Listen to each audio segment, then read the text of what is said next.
सभी पत्रकार बंधुओं को नमस्कार। कल मैंने देश की संसद में गुजरात का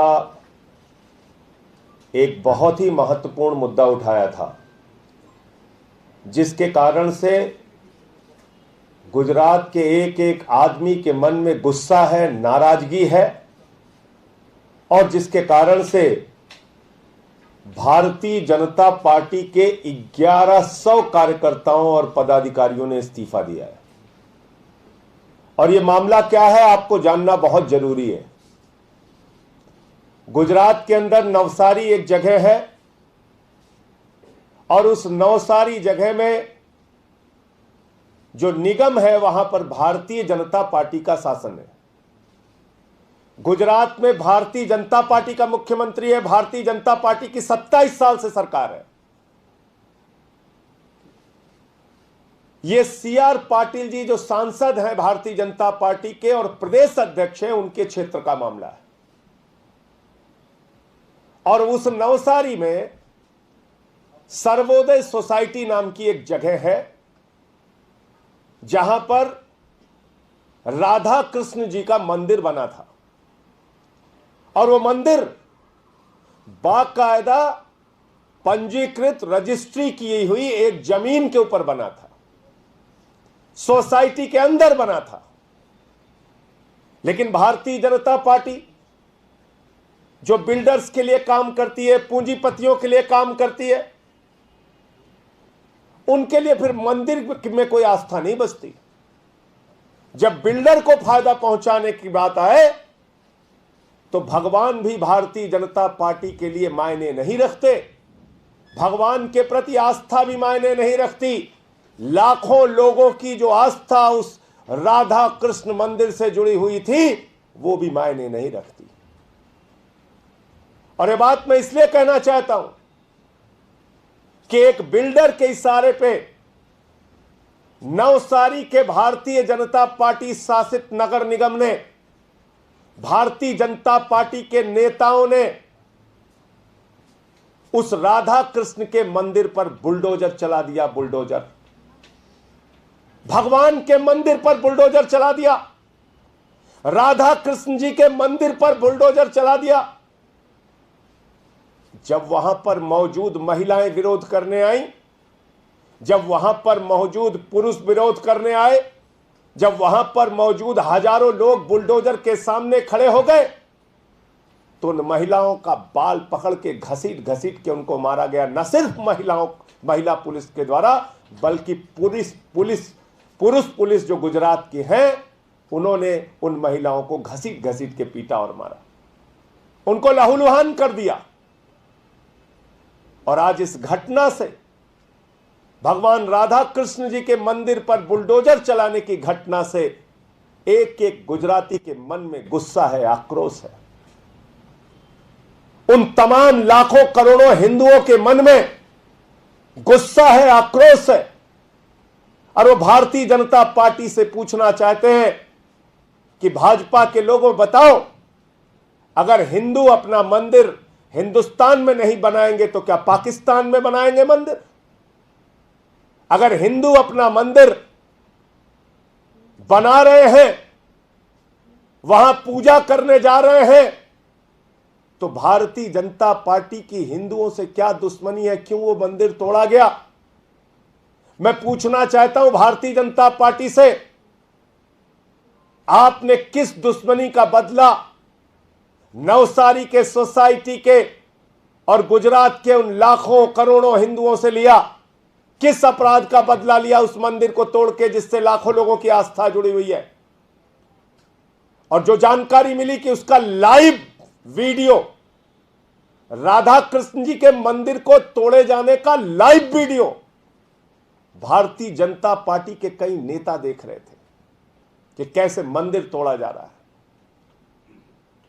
मैं बीजेपी के सारे वरिष्ठ नेताओं से, ऊपर से लेकर नीचे तक, राष्ट्रीय अध्यक्ष से लेकर गुजरात के मुख्यमंत्री और तमाम नेताओं से, सीआर पाटिल जी से, सबसे मांग करता हूं कि राधा कृष्ण जी का जो मंदिर तोड़ा गया है, इसके लिए पूरे देश से आप माफी मांगिए, इस देश के करोड़ों हिंदुओं से आप माफी मांगिए, इस देश के करोड़ों लोगों से जिनकी आस्था प्रभु श्री राम में, श्री राधा कृष्ण में, भगवान में है, उनसे आप माफी मांगिए।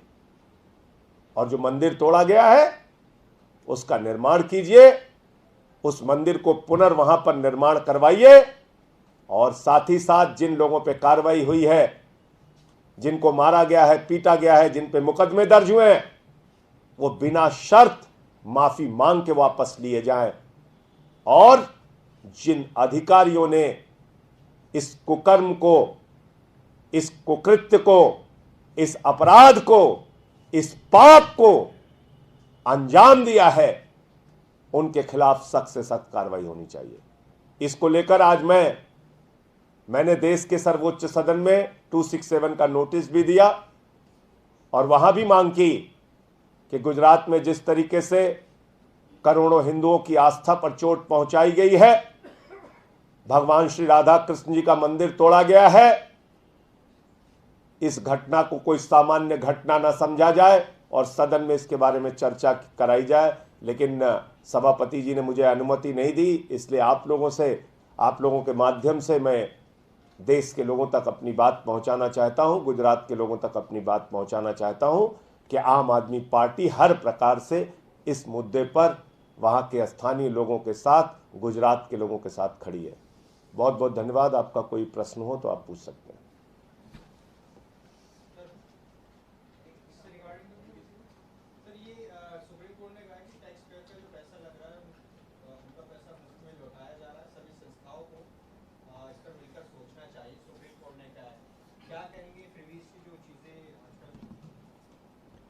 देखिए, जिसको प्रधानमंत्री जी रेवड़ी कहते हैं, जिसको फ्रीबीज कहा जाता है, दरअसल वो हर इंसान के जिंदगी की जरूरत है।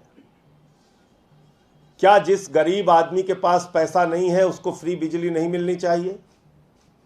क्या जिस गरीब आदमी के पास पैसा नहीं है उसके लिए गरीबी अभिशाप बन गई है? उसके बच्चे को अच्छी शिक्षा नहीं मिलनी चाहिए, मुफ्त शिक्षा नहीं मिलनी चाहिए? क्या झुग्गी में रहने वाले, ऑटो चलाने वाले गरीब आदमी को, मजदूर के बेटे को अस्पताल में फ्री सुविधा नहीं मिलनी चाहिए? तो हमें यह तय करना होगा कि फ्रीबीज का माने क्या है। फ्रीबीज का माने है चंद पूंजीपतियों का लाखों करोड़ रुपए माफ करना, 11 लाख करोड़ रुपए माफ करना। यह है देश के जनता के पैसे पर लूट और चोट। अपने एक करीबी मित्र को आदरणीय प्रधानमंत्री जी ने, जिसकी हवाई जहाज से वो घूमते हैं, 2.5 लाख करोड़ रुपए का कर्जा दिया है। यह है फ्रीबीज, यह है मुफ्त की रेवड़ी। उनके इस सरकार के चंद करीबी मित्र जो बीजेपी को चंदा देते हैं, कोई 20,000 करोड़ लेके लंदन भाग गया, कोई 10,000 करोड़ लेके भाग गया, कोई 6,000 करोड़ लेके भाग गया, कोई 3,000 करोड़। इसकी कोई सीमा है? इसकी कोई सीमा है? मैं तो ये कह रहा हूं कि ये जो एनपीए हुए हैं, ये जो लाखों करोड़ का लोन माफ किया गया है, ये सारे पैसे आप वसूल कर लीजिए। आप इस देश की जनता को और मुफ्त की सेवाएं दे सकते हैं, ढेरों मुफ्त की सेवाएं दे सकते हैं। लेकिन मानसिकता का फर्क है। भारतीय जनता पार्टी का क्या मानसिकता है उनकी? जिस देश के लोगों के वोट के दम पे वो लोग जीतते हैं, जिस देश के पैसे से देश का खजाना भरता है, उस देश की जनता के बारे में भारतीय जनता पार्टी की क्या सोच है? भाजपा कहती है 80 करोड़ लोगों को मोदी जी फ्री फंड खाना खिला रहे हैं। यह मानसिकता है बीजेपी की। आपके मन में इतना अहंकार हो गया, आप लोगों का पेट भर रहे हैं। अरे आपका पेट इस देश के लोग भर रहे हैं, आपके लिए इस देश के लोग कमा रहे हैं, मेहनत कर रहे हैं। आपके खजाने में टैक्स के माध्यम से इस देश का आम आदमी पैसा भर रहा है। वो एक माचिस भी खरीदता है तो सरकार के खजाने में टैक्स देता है। आप उसको खिला रहे हैं, आप उसका पेट भर रहे हैं, फ्री फंड। मुझे लगता है कि इस प्रकार का सोचना ठीक नहीं है। और माननीय सर्वोच्च न्यायालय ने क्या टिप्पणी की है उसका हम लोग अध्ययन करेंगे। लेकिन आम आदमी पार्टी का और हमारे मुख्यमंत्री अरविंद केजरीवाल जी का स्पष्ट तौर पे मानना है कि आम इंसान की जिंदगी की बुनियादी जरूरत मुफ्त में ही उसको मिलनी चाहिए।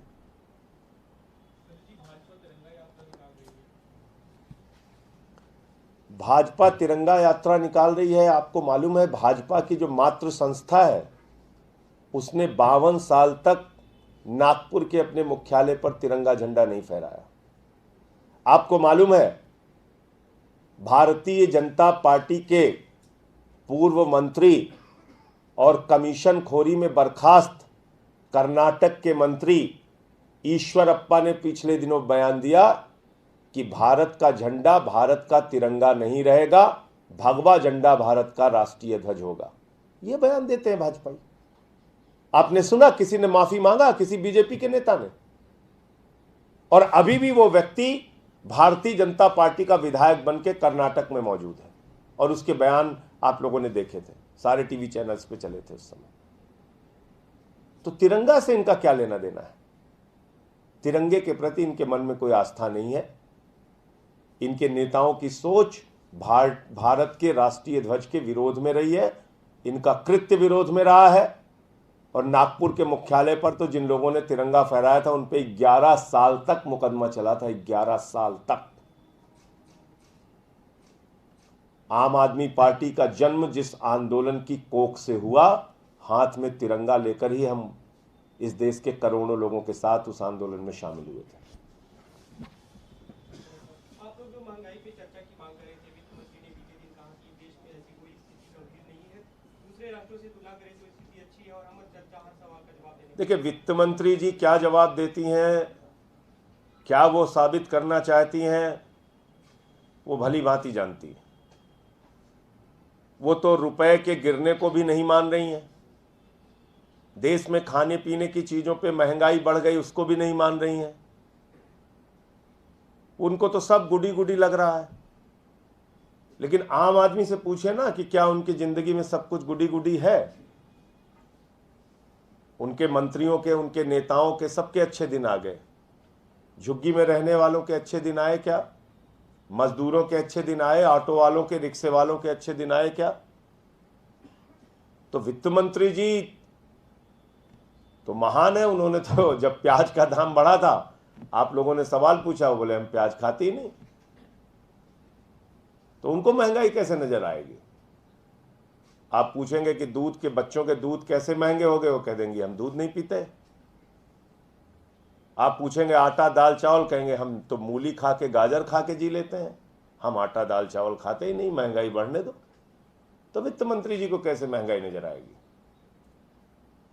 संजय जी, एक्साइज पॉलिसी को लेकर काफी राजनीति चली और इस बात की आशंका भी आपके मंत्री दिल्ली के जताई थी कि एक तरह से भाजपा दिल्ली के अंदर किस तरह की मंशा रखती है और किस तरह से बैकडोर से व्यवसाय को बढ़ाने जा रही है।